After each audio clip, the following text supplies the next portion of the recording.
WrestleMania 41 is officially in the books, and you know what that means. We're breaking it all down. So today, I am ranking each and every single match that took place at WrestleMania. So let's do this. Kicking things off with Jey Uso versus Gunther for the World Heavyweight Championship. I thought that the match was okay when I first started seeing it, but as the night went on, I saw that it was one of the better matches of the night. So even though I thought the match was just okay, I think on this particular card, it stood out just a little bit more. So for that reason, I am putting Jey Uso versus Gunther in the number 7 spot. We have the New Day defeating the War Raiders. Okay, I didn't think this match was very exciting at all. I felt like this was a match that belonged on Monday Night Raw. On Monday Night Raw, it would have been fine. On WrestleMania, it just didn't cut it at all. So with that being said, I'm going to rank this one a little bit lower. So I'm ranking that match in the number 13 spot. Jade Cargill defeating Naomi. So this one was another fine match, nothing too extreme. I think the storyline was better than the actual matchup. However, it still was one of Jade's best performances, so I'm going to rank it a little bit higher. I'm going to put it right below Jey Uso and Gunther at number 8. All right, let's keep it going. Jacob Fatu versus LA Knight. This one was another match that had some good moments, but overall, it also did not hit that WrestleMania caliber match. However, I did love seeing Jacob Fatu win the U.S. Championship and also look pretty dominant in this matchup doing so. So that does give it a little bit more gravitas. So I'm thinking I'm going to put this one at number 9. El Grande Americano versus Rey Fenix. This was a match that I thought, even though it was very brief and I wish it would have been just a little bit longer, it was a short match, but everything that they did was so crisp, so technically sound. I really cannot shit on the match at all. I do think that had it been a couple more extra minutes, it would have been a banger, but I did think that they did a pretty damn decent job. So you know what I'm going to do? I'm actually going to move up Jey Uso versus Gunther to number 6, and I'm going to put El Grande Americano and Rey Fenix over at number 7.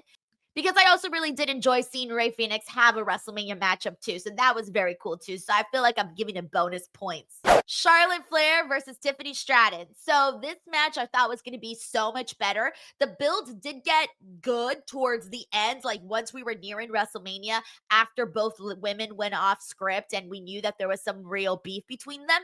And the match, man, I have seen far better from Tiffany Stratton. I have seen way better Charlotte Flair WrestleMania matches, period. It did not come close to what it needed to be. And so I do feel really bad about that, but I do love both of these women. So I'm still rooting for them. I just wish that it was a more put together matchup. I also thought the finish really came out of nowhere with just Tiffany Stratton hitting the prettiest moonsault ever. And that's it. That was the end of that. It just didn't feel smooth at all. I did love seeing Tiffany Stratton get the win over on Charlotte. That was cool, but it wasn't enough for me to rank it very highly. So I'm actually going to put it below. I'm trying to think. Dang, I think I'm going to have to put it over at number 10. All right, and let's keep it moving. We had Seth Rollins and CM Punk and Roman Reigns in that triple threat match. So this was one that I thought that the matchup was pretty entertaining. I thought it was one of the better matches of night 1 for sure. So I can't rank this match too low. Of course, all of the theatrics that happened afterwards with Paul Heyman turning on both Roman and CM Punk with the low blows and aligning with Seth Rollins. I did not love that coming out of WrestleMania night 1. Now, this video has nothing to do with Raw After Mania. Let's pretend I still don't know what happened at Raw After Mania.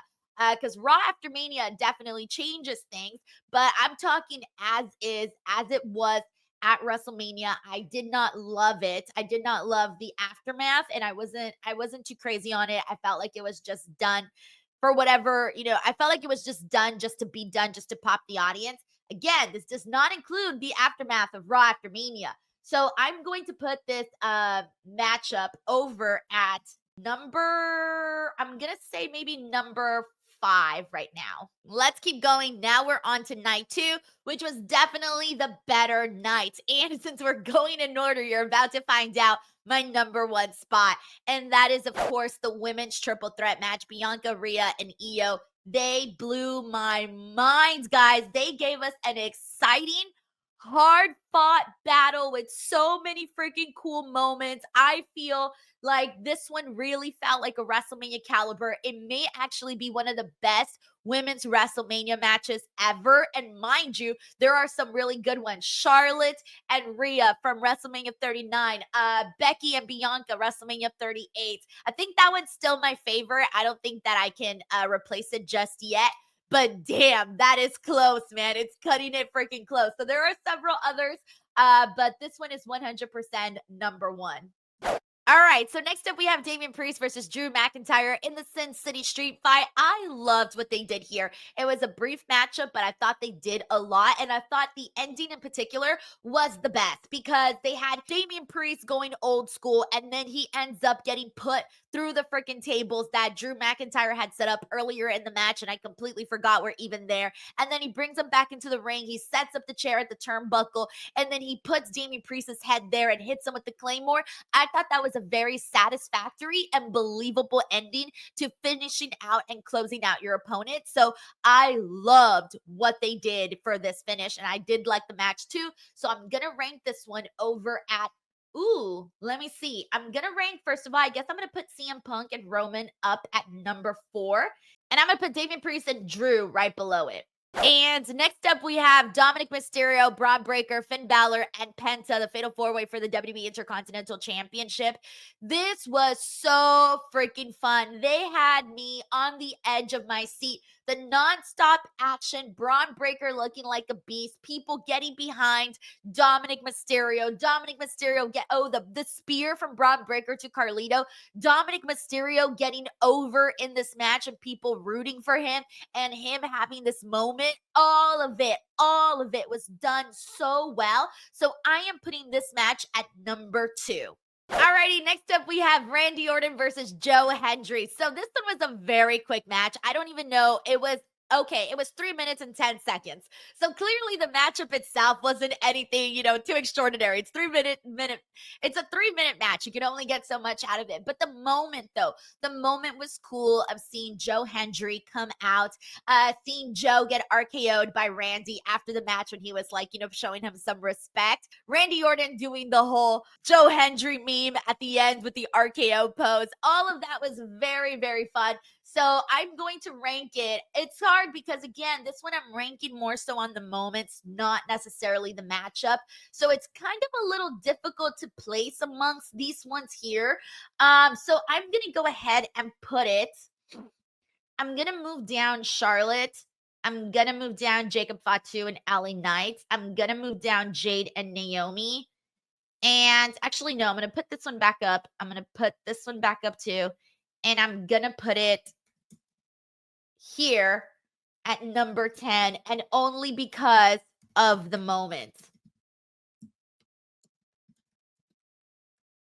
Okay, next up we have AJ Styles versus Logan Paul. This was also a fine match, but it wasn't a WrestleMania match to me. I've actually enjoyed other Logan Paul matches way more than I did this one. I just kind of felt like, okay, we were sort of going like in a string of really great matches and exciting moments on the night. And this was probably one of the points of the night where I thought, this isn't that great. It's a little bit boring. So I did not love this match as much as I thought I would. So I'm going to go ahead and rank it.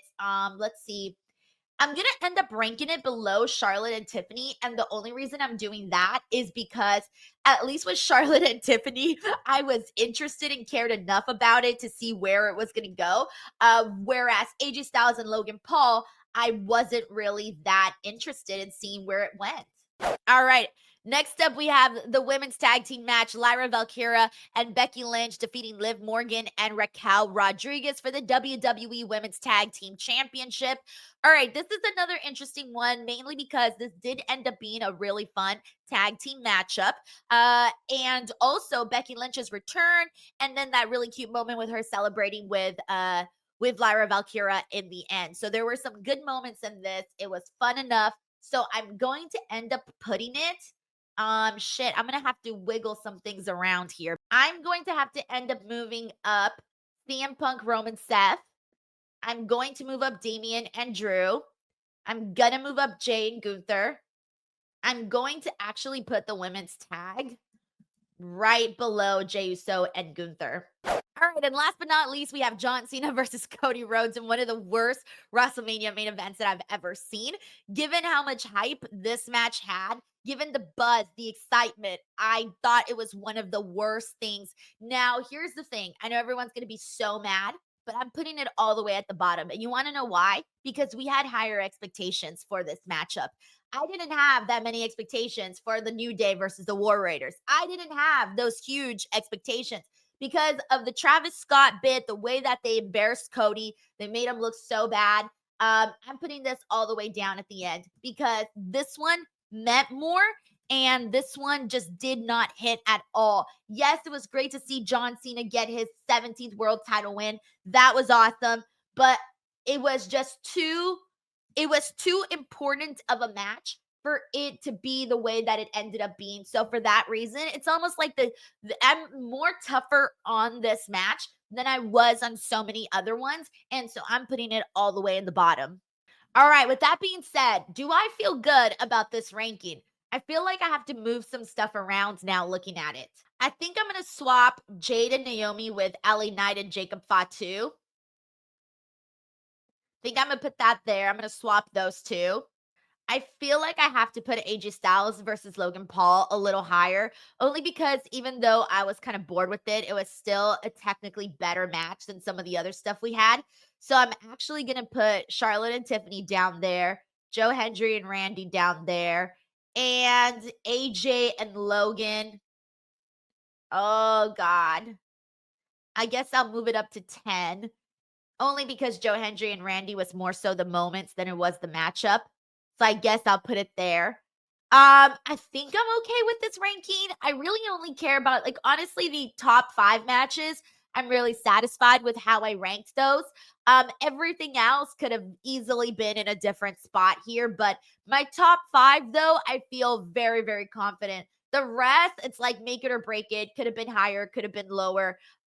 You name it. I just feel like Joe Hendry and Randy, that one's tough to rank on here again because it was really just the Joe Hendry surprise and the fun aftermath of it all. And I hate that I had to rank Charlotte and Tiffany all the way down there. And I hate that I had to put John Cena and Cody all the way at the bottom. Like, I did not see that happening at all. Thank you guys so much for watching. If you enjoyed this video, you can check out this one right here because YouTube thinks you're going to like it. I think you're going to like it, and hopefully you do. Plus, do not forget to subscribe right over here for some more daily pro wrestling content. Catch you on the next one, everybody. Bye.